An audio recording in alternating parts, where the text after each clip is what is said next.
This week's AVA podcast is based on Shorties 27, where we talk about weird Japanese festivals.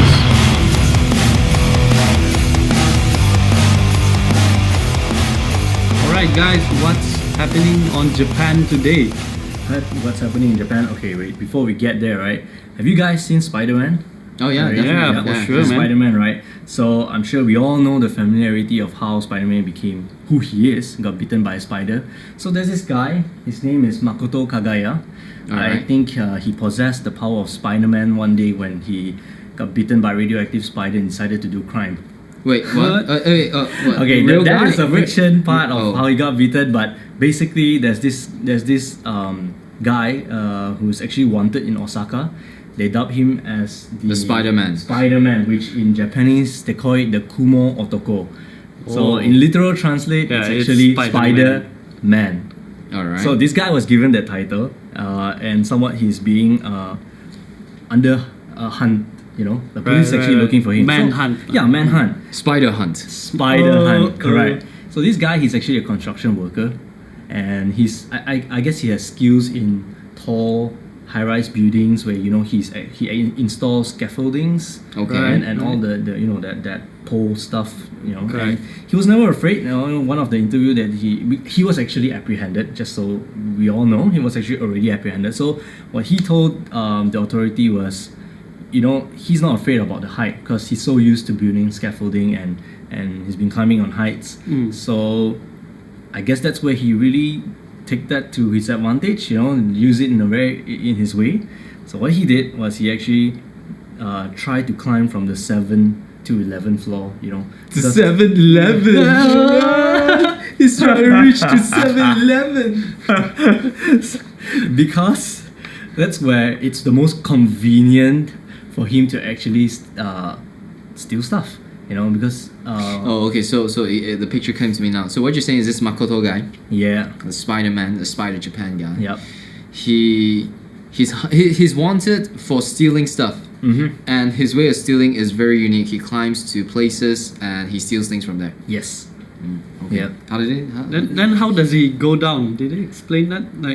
I know you have to climb. That's the easy part for me. You climb, you gather all those stuff. Yeah. The going down is the hardest part. This is one of those stories where they don't really explain the after. Right. I don't think there's a crime story that they possibly talk about how it goes all the way to the end. It's more like, hey, that guy's trying to steal stuff but being Okay, Spider-Man. I'm very curious. Like how did he come into spotlight? Is it because like Spider-Man is recent and then or did he steal something significant, or did he steal in the daylight and then people start to see that he's climbing and then they dub him at the same time as Spider-Man? How does this came to be? Alright, I'm not sure how did it came to be exactly, but this is done by there's an article that I read. locals, Yeah, the locals were saying that because there's been this guy stealing from high-rise floor, like I guess to them it's high, it's like 7 to 11 floor of an apartment, for an apato, stealing see. stuff. And I believe where he's stealing from is actually through windows, because he was telling the authorities when he was caught that from the 7th floor onwards, it seems that it's easier to access. Because I guess lock the people door, because, assume hey, it's nobody's high-rise. gonna climb up here. They don't Yeah. really lock their windows. I mean that is logical. Does he use safety gears? No. So far, what I know is that when he built his scaffolding, he's just gonna climb on rails and all. Just to Wait. get into the areas. So what you're saying is that for him, the Spider-Man, the Japanese Spider-Man, Yeah. for him to climb to buildings and steal stuff, Oh. he builds scaffolding. Yes, he built scaffolding and then he tried to reach on ledges to reach up the space. I thought he's doing some rock climbing shit, man. Yeah, I thought he was doing the rock climbing thought shit. I thought so at first, but when he said, "No, I'm not afraid of height. I just build scaffolding and get up to high-rises building." Man, he's fucking scaffolding, man. He's Yeah. not Spider-Man at all. Wait, this doesn't make sense on a lot of levels. Like, he has a plan he wants to steal. Yeah. Wait, is he a thief? Or He is a thief. Wait, so he consistently steals things by building scaffolding. That's like Yeah. It's like weeks of planning Yeah, that's and like- building, Okay, I let's just see. say you want to do something discreet, right? And you are not you're not even a person who's always there. You're not even allowed to be there. As in, like, you're not authorized. So he'll be wearing his safety vest, and he'll drive his truck to that place, to the designated place where he wants to steal. And then, because you know sometimes robbery and stealing things, you gotta be quick and really fast, and then you gotta get out of crime scene. Yeah. So I'm picturing him going to a location with his truck, and then slowly unloading those scaffolding, and then taking his time to build floor by floor, assemble. And then probably by the time he reaches the 6th floor, he gotta go for a lunch break. And he comes back and climbs and builds. Yeah. Okay, Just to steal. maybe he don't. I don't know how he built that thing. Maybe the source is just saying that he built scaffolding, but since he's used to that, he's used to height, and that's why he's just climbing through ledges and all, because he's used to height. Okay. I guess that's where he's coming from, because like it's true what you're saying with him. You know, he wouldn't be building scaffolding all the way just to get Now to the it top makes floor. sense how he goes down, because I was thinking, if he's carrying like a heavy load, how does he go down from there? Now with the scaffolding, it makes sense. Like, he can just take his time. The story doesn't add up because, like what you said, like he's not Spider-Man, he's scaffolding man. Scaffolding man. So He's assembling his Avengers and then stepping on them. wait, so how did the spider thing came to be? Like, I don't know, maybe because he can climb on to certain part of the floor, and that's why they actually call him Spider-Man. wait, is that as like part of the official news that they call him Spider? Yeah. I mean, it's a source that was reading that they say it's the Kumo Otoko of Osaka. I guess it's probably a moment thing, like, because there's been Spider-Man hype going on around, and they just dub him that way since the guy who can actually climb a high-rise building. I think Maybe they it's just call it that way. easier for the public to relate that way compared to calling him like exactly like scaffolding man. Nobody gives a shit about scaffolding man. They're gonna give a shit about Spider-Man. Probably. Yeah. But here's the interesting thing: how he got caught. So went to the place. He went to someone's house, and someone noticed him and just actually start to fight him. He lost. Yeah, he lost, and he actually got caught by the police. So and that's his end of his line. So he went inside the building. Yeah, he went inside I the guess building. so. Yeah, Yes. he needs to like. He opens a window, get Steal inside, stuff. steal stuff, and then get his way out. And that's where he failed his attempt, because when he went in, someone was actually Yeah, there. the biggest irony, if he's tied up like Spider-Man caught him, that would be like the best irony ever. If that guy is cosplay as Spider-Man. I mean, he's called Spider-Man if he's caught getting tied up like Spider-Man caught him. Oh. That's the irony of that. Right, but now about my part of the Japan Today. Vince, what do you have for Japan Today? Well, okay, this is not too recent, but I think about like 4 weeks ago. So in social media, 4 weeks ago is old news. But this is quite interesting, and I gotta talk about it. So recently, about 4 weeks ago, there's like some kind of summit, international summit. I don't know where it's held. So a lot of prime ministers and important people, important figureheads, politicians, they go to this summit. I think it's G20. G-Unit. And Donald Trump was seated next to Shinzo. Is it Shinzo Abe. Shinzo Abe's wife. So Aki Abe, she's like about 55. She's like smart middle age. She's basically first lady of Japan. So they were sitting together next to each other, and throughout the whole time, she didn't say a word to him. I mean, Donald Trump probably tried, I guess, but she doesn't speak English. She not even a hello, according to Donald Trump. Okay. And then, kind of weird, because I think he tweeted this thing, so a lot of people start to get notice. Wait, what are you talking about? Yeah. She speaks good English, as in like she goes to English-speaking schools in Tokyo, and then she also worked for a global PR company in Japan. And if you work in a global PR company, you have to speak English, right? Correct. Because it's global. Yeah. So, and if you're like a first lady of Japan, you probably deal with a lot of people, so English is sort of necessary. So it's kind of funny how it's like she's sitting next to Donald Trump, and in order to not talk to him, she just pretends that no English, no. What? She said she No, really I mean, she She plays okay. that character. I mean, she didn't say it. It's like But the thing is that eventually then he has to switch places. So I think it's pretty incredible. And then after that, like social media just blew up and said it's like holy shit, that's the way to go. That's how That's you how you avoid Trump. yeah, that's how you avoid Trump. You know, it's or Wow. even it's like people who you just don't wanna talk to. you Right, know? right, It's right. like probably even you're in the same. In the Situation. same situation, you know, it's like us being Asians, we get a pass. Like, it's just Right, if somebody tries to speak English to us, no English, no English, please. no English. So yeah, that's one of the things that I felt. It's like, man, pretty good story, man. Yeah, I guess you can tell that. Of course, we all know Trump is not the best president, you know, but he is the most. He's the bomb. Yeah, he's the most outstanding, I would say, Yeah. in terms of social media and Yeah. in news, you know. Yeah, I mean, look at him. Look at what he's doing on Twitter. I mean, Twitter. I'm sure he knows in a way that she can speak English, but he's just putting it out on Twitter. I don't know. It spurs out conversation, and people keep talking about it. I mean, that's why he champions social media. He gives me this perception that he doesn't know, man. Like Oh. he Yeah, doesn't know yeah. that Shinzo Abe's wife can speak English or English. not. Yeah. He somehow gives me that perception. So I think whatever he tweeted, he genuinely believes that. Right. Ever gone to a dinner setting where you're just seated? I mean, like that's not really a dinner place where, or an event where you particularly know everyone, but you're just sitting next to someone, and this kind of places and this kind of events are social outings. So you sit next to a person, and if the conversation is not good, and throughout the night you're pretty much stuck there, and you have an option to either continue the conversation Right. or to stop. Mm-hmm. Most of the time for me I'll stop, because if something doesn't go right and you have that pause, it's too late for Yeah, you to yeah, follow to up, you take know. back, yes. It's too late, and then you just pretty much Right. sit over there and then you stare at the screen the whole time. But he changed his sit after that, so Right. No yeah. tatemai was given. Alright. So after he found out that the prime minister's wife doesn't speak English, he moved. Yeah, he moved. He changed. God his damn, man, that's so rude.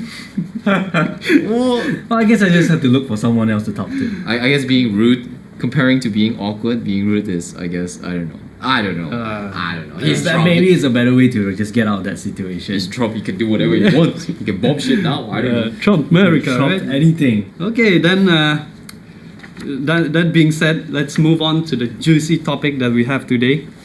Right, so we're gonna talk about weird Japanese festivals, and of course, all of our topics are based on the Shorties. So this time, our Shorties is Shorties number 27, Beastly Booty Call. Booty call. Yeah. Booty! Where's that booty? Yeah, so if I remember correctly, I think Vince, you wrote this? Oh man. Yeah. Vince wrote oh, this yeah, when he yeah. found out about about festivals, about men going around, an outfit. The on metal street. shits. Yeah. Well, Yeah. okay. The thing is that let's start with what the thing is. I mean, like fundoshi. We talk about like how metal music is like linked to Satanism and I don't know, black magic or Right. those kind of stuff, selling your soul and all this kind of stuff. I never really buy into that kind of bullshit. But it is cool to use those things as lyrical writing and imagery. Yeah. I don't know, man. True.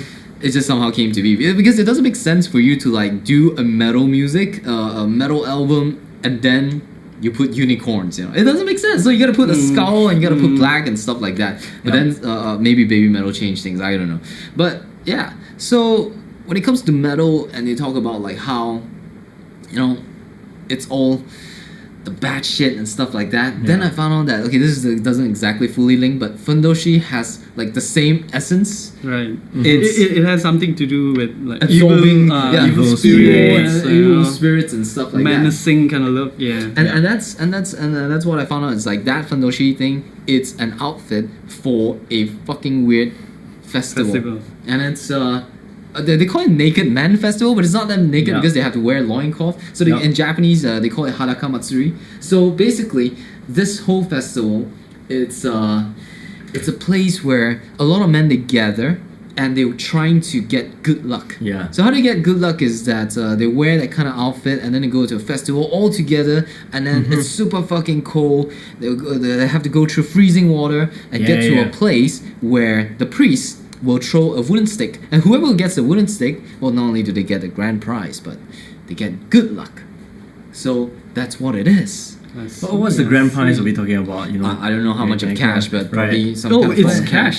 Oh, I thought the prize is good luck. You know, No, you get yeah, the stick. I mean, It's like you have good luck. I think and it's that's attached to it. I guess. No, the cash is not attached to it because you have like so many men. I don't know, 50,000. I don't know. Oh man, that's a lot. Yes. I hope it's 50,000. I don't know. I was just throwing out a random number, but Right. if you have the cash strapped to the wood and you throw it down, I think the cash is just gonna like. Yeah, everyone's just gonna go after it. But from what I know is that the festival is around February, and that's like the coldest period in Japan. Oh, The shit, coldest man. period. I guess It's between winter and to spring. Yeah. So it's really cold, and what we're seeing is them just wearing that loincloth and naked. And here's also another thing. Okay, probably you think like a lot of people that participates in this festival, they're like so close to each other. Maybe they warm themselves up. But here's something that will make you feel like, oh man, I don't even want to do this. It's because when you participate at a thing, okay, and if you want to be really, really fucking hardcore, you have the option to camp yourself, isolate yourself 3 days prior to the event in a room and just Isolate. drink rice and just have rice and drink miso soup. So 3 days you Yeah, trap yeah. yourself. So what do you just stay in there and Yeah. then you don't What's do the anything purpose else? of this? Why the specific diet? I don't know, man. I guess it's just one of their rules. That's just something that I can't understand. Why do you want to put yourself into? Maybe it's a spirit or something like that. I don't know. I'm But purifying myself. Contain yourself until like the day. like there's a lot of festivals that requires you to do this and do that. So I think this is just part of the package that you really want a full thing. This is what you go through. But a little history on this Haraka Matsuri. Yeah. Right. This thing starts somewhere back then, long time ago, 767 80. I don't even know how long that is, but when I see 80, that's fucking long. It's during the Nara period, and back then, the belief was that back then there was a time where there's a lot of adversaries and there's a lot of diseases. So the belief at the time was that when you wear the loincloth, you allow the bad luck and evil to be soaked up. Right. So right. the man who wears that kind of loincloth, loincloth, is it? Loincloth, Yeah, loincloth. They were chosen, but it's more like a punishment. So they would appear in a village and people would touch them. Oh. Yeah. So that I don't know, maybe pass over the bad luck or something like that. I see, And then after that, the man would be banished from the village, probably killed or something. Oh, Like that. I don't know. shit. It's like those kind of Wait, stuff. so it's like, brutal, man. we're talking about a group of people who are sent out of town. Yeah. No. It's a male from every village. A meal from every village. Yeah. So you picture this, you're a man, it's like from a particular village and you happen to not be very popular with a lot of people. Yeah. That's why never be an asshole. You're not so popular, they send you, I don't know how they choose you or they Right. punish you, maybe you have heat. And you have to don the loincloth and then go up to the public and let everybody touch you and then, You just disappear. I don't know, you just Yeah. disappear, maybe killed or something. Disappear in the bushes. I don't know, but there's one thing about I know about Japanese culture, or maybe any other culture in the world, is that when you're married and sometimes you gotta go overseas to work or you gotta go outstation to work, and sometimes your intention is not really about work. You're actually running away from your home, your family, or your wife, just to go out there and have a little bit of fun. So I guess back then, guys from that village is like, choose me. I want to leave my city. I want to leave out town. I want to go to someplace else. Then I'll just disappear. I don't know where they disappear to. I think you can sign up for that job, man, Yeah. because I don't want to do that. I don't want to do that. I don't know what that. I'm running out of this what town. kind of creatures are waiting for me between like one village to the next. Because back then, I'm assuming that you gotta pass through. There's no proper roads. You gotta Yeah. pass through like forests and all Yeah, that. yeah. With just loincloth, you're gonna fucking die, man. Yeah. And it's damn cool, and I just don't know how they do it. Like, So that was back then when it's intended to soak up evil and stuff like that. But now it's different. Now it's supposed to be good luck. So now you wear that thing and then you go and try to compete with getting the stick, the wood. Right. So this stick, is it just one stick or It's there's just gonna one be stick. like? If I'm not wrong, it's just one stick. From the videos I'm seeing, it's just one stick, and it used to be a paper. Okay. But demand grew, as in a lot of people start to participate. So a lot of people really want some good luck, and the paper, it was a paper reference. The paper was then switched. Get this to wood so that it lasts longer. Oh, that's a nice pun. So that it lasts longer. Yeah. So That's what it is, man. It's like interesting stuff. Yeah, but whoa, you really gotta strategize yourself if you go there. You can't be one of those last minute kind of guys who just, hey, I'm just gonna participate. I'm not hoping to get the Anything. word, you know, because these it seems like these guys, they really take it seriously. You gotta like make sure you bribe some guys, you know, saying, hey, where's the priest gonna be standing like this here, you know? Yeah. I think there's probably like some degree to that. I mean, like every sport in the world right now, they're big businesses, so I think that's probably what it is. Yeah. But the good thing is that if you go to this kind of stuff, and if you're a foreigner, you know, they don't discriminate. They don't like, you know, they don't say you can't come. You can just come. And you can just participate, and no amount of preparation I think will allow you to. I don't know. You're naked. It's cold. They will throw freezing cold water at your direction. God. And you have to go through all man. this thing. So a risk of hypothermia is, I guess, you know, it will be Yeah, there. yeah. So, but if you do have like tattoos and shit like that, you can cover up with your a tape that is in skin color. Oh, Yeah. Okay. So, So- they So do they still allow have that restriction Yeah. about people having tattoos. Just I like guess like it's onsen. about like purifying yourself. Yeah. So maybe people with Right. tattoos are, Man, are right.